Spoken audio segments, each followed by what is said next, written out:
Perhatikan perbedaan narasi Trump dan Biden dalam debat terakhir di dalam debat Pilpres terakhir ini. Trump mengatakan we have atau we are, sedangkan Biden memilih kata we will, is going to. Biden itu 42 tahun politikus karir dan 8 tahun sebagai vice president, sedangkan Trump baru 42 bulan jadi presiden. Harusnya Biden narasinya adalah we have, bukan we will atau going to. Karena Biden memang betul-betul Sleepy Joe. Itulah telegram dari pengamat intelijen pertahanan negeri seberang ke saya kemarin. Saya pun sebagai pemerhati masalah geopolitik dunia membaca pesan tersebut langsung tergerak untuk menonton ulang debat Pilpres Amerika yang tinggal 10 hari lagi menuju hari pilihan raya tersebut. Secara teknis, dalam hati rakyat Amerika saat ini sudah punya pilihan mana yang akan mereka pilih dengan kepastian 90%.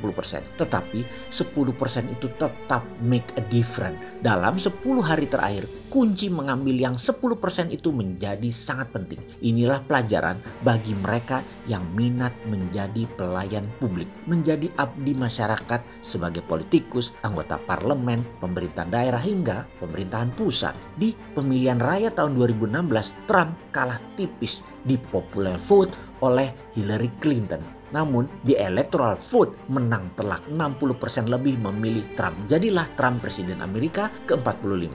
Apakah kali ini juga begitu? Menurut saya, iya. Pengumuman Q3 atau kuartal 3 akan pertumbuhan GDP nasional Amerika naik 30% perkiraannya kemarin kembali menimbulkan reaksi baru di publik, yaitu euforia. Trump terbukti memang memajukan Amerika. Trump berhasil mengecilkan peran globalis cabal. Cross-border multinasional company milik Amerika berjaya di mana-mana di seluruh dunia. Menguatkan retail manufaktur dalam negeri yang dulu apa-apa made in China menjadi produksi dalam negeri, Trump berhasil. Strategi proteksionis Trump terbukti make America great again. Gaya Trump yang proteksionis, anti foreign direct investment, dan mendukung domestic direct investment (DDI), juga dollar go home dan quantitative easing, uang mudah dengan printing money, membuktikan hasilnya. Selama pandemi COVID kemarin, dia berhasil melakukan banyak manuver ekonomi. Tiongkok di sisi lain, Q3 atau kuartal 3 juga naik GDP-nya di atas 4,5%. Ini luar biasa. Proteksionis Amerika dibalas strategi currency yuan,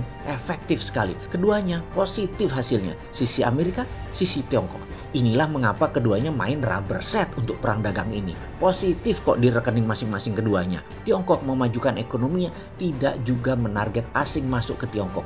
Mana ada FDI di Tiongkok sebagai solusi ekonomi kontraksi karena COVID. Renminbi dengan financial strategi Tiongkok lainnya, itu yang dimainkan. Trump dengan geopolitik dan proteksionisme meningkatkan ekonomi Amerika. Tiongkok dengan financial strategi meningkatkan ekonomi mainland. Keren keduanya. Tanpa uang asing, tanpa investasi asing, tanpa mesin asing, tanpa orang asing, tetapi tetap ambil sumber daya negara lain yang mau dikadalin mereka. Itu rumus makmur kedua negara tersebut. Indonesia, terserah deh. Wes pinter semua pejabatnya.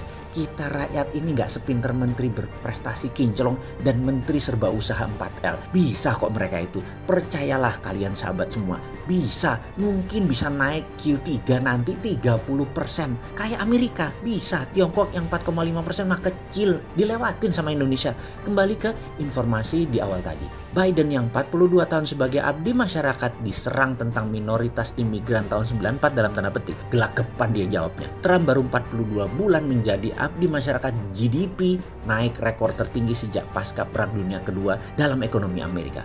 Begitu juga naiknya nilai transaksi Wall Street lebih dari 20% dalam 4 tahun ini. Karena itu saya tetap pegang Trump.